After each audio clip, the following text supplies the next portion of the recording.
Este é o Conversas Cruzadas aqui na TV Com, discutindo o IPTU, o projeto que trata do aumento do IPTU, atualização da planta genérica de valores. Projeto encaminhado, já aprovado na Câmara de Vereadores, foi suspenso pela Justiça Catarinense na última sexta-feira em decisão liminar. Vamos ver o que está chegando aqui do pessoal de casa. Duda diz assim: qual o critério de cálculo do IPTU na origem da criação desse tributo? É um tributo vinculado? Ele tem destinação específica? Quem é que gostaria de explicar? Todo imposto, seja o imposto de renda, o IPI, qualquer tipo de tributo, qualquer tipo de imposto, ele tem uma característica que ele não é vinculado. Ou seja, ele não tem uma vinculação de destinação específica ou de uma contraprestação direta de serviço público. É um serviço público para a coletividade. Diferentemente de uma taxa. Quando se paga uma taxa, tem um serviço público. Taxa de coleta de lixo, por exemplo. Tem um de esgoto e tal. Porque as pessoas muitas vezes reclamam que, mas eu estou pagando IPTU, aumentou 30%, 40% na minha rua e tal, não tem asfalto, não tem calçado e tal.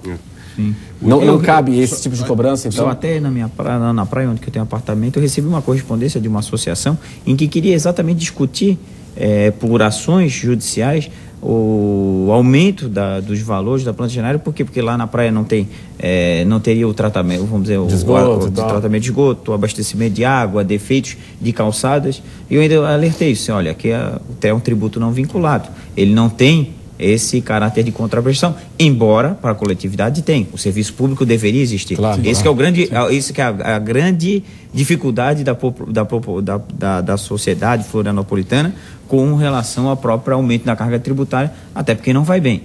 Assim como no cenário nacional, a educação não vai bem, saúde não vai bem, segurança pública não vai bem, e isso tudo onera o contribuinte. E isso, claro, que reflete na capacidade contributiva. Talvez ajude também a esclarecer, entendendo da seguinte forma, que todo tributo ele tem que ter um fato gerador. Neste caso, o fato gerador do IT, que é o Imposto Territorial, e do IP, que é o predial, é a propriedade. Então a cobrança ela se dá porque em cima de quem é o proprietário e não em cima do serviço prestado pela prefeitura. Tá? Então essa diferenciação ela é importante. E no nosso caso, eu estava aqui no intervalo dando um exemplo. Vocês imaginem a seguinte situação: alguém que tem um imóvel que está avaliado em R$100 mil, com a nova planta ele foi para 500 mil. Um outro cidadão tem um imóvel avaliado em 400 mil e com a nova planta ele foi também para 500. Só que pela aplicação do redutor ou do limitador de acréscimo que está previsto na lei, só pode aumentar quem está com valor de 500 mil até 50%. Então aquele imóvel que tinha 100 mil, ele vai para 150. Então é 2% do IPTU da alíquota sobre 150 mil. Enquanto que aquele imóvel que estava melhor avaliado, 400 mil, é 2% em cima dos 500, porque é 25, né? Então, ou seja, quem estava mais defasado vai se beneficiar. E quem estava mais atualizado vai ser mais arrochado, vamos dizer assim, pela aplicação. Isso é uma contradição, porque o objetivo da planta é exatamente corrigir, atualizar, fazer com que o proprietário pague à luz de uma leitura de mercado, de momento, do valor do imóvel dele, e isso acontece uma profunda distorção. Então, eu também encontrei muita reclamação. O princípio da isonomia da igualdade. O princípio da isonomia. Por que o meu imóvel vale 500 mil e o dele também vale 500 mil, mas ele vai pagar só sobre 150 e eu vou pagar sobre 500? O que os senhores acharam de uma valorização maior na garagem do que nos apartamentos? Muita gente reclamou disso, né? Que as garagens valorizaram mais do que os apartamentos. Esse aspecto, 60%. Renato, é justamente aquilo contra o qual nós nos insurgimos desde o início, né? O projeto de lei, ele foi entre ser protocolado na Câmara de Vereadores e ser aprovado, ele tramitou por apenas 40 dias, né? E durante esse período, as entidades empresariais buscaram a Prefeitura, buscaram a Câmara de Vereadores, falamos com praticamente todos os vereadores, para saber se tínhamos a possibilidade de dialogar, de analisar essa planta genérica de valores, que só apareceu no meio do processo. E até hoje nós não tivemos acesso ao estudo completo, aos critérios que foram utilizados para fazer essa avaliação de garagem, de terreno, né? Então, infelizmente, né? Infelizmente, tivemos que chegar ao ponto de recorrer ao judiciário, né?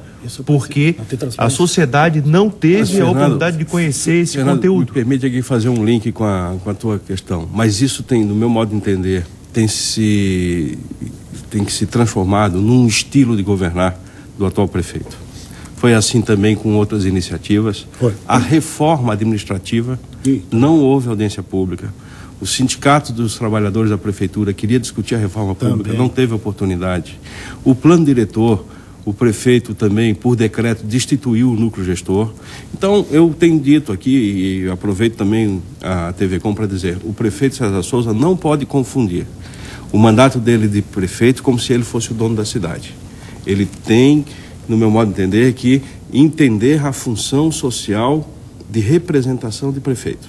E é preciso dialogar com todos os elementos da sociedade e, nesse caso, tem falhado e tem sido um estilo de governo, essa maneira autoritária, essa maneira de tomar decisões, assodada e rápida, etc.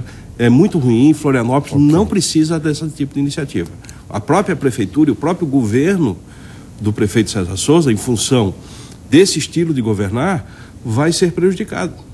Porque se tivesse tido espaço para conversar, ouvido especialistas na área, não só os seus amigos, mas especialistas na área, pessoas que têm conhecimento profundo na área tributária, como é o caso do próprio doutor Sica aqui, se tivesse ouvido os setores empresariais, as entidades sindicais que se mobilizaram, enfim, certamente o resultado da arrecadação para 2014 seria completamente diferente. Agora, doutor Sica, o seguinte, quando a prefeitura alega que a ideia é fazer justiça fiscal, justiça social e beneficiar a população de baixa renda e atingir o especulador imobiliário, o mais correto não seria, então, se fosse esse o critério, né, do especulador imobiliário e tal, de aumentar o tributo ou aplicar justamente essa atualização somente no ITBI?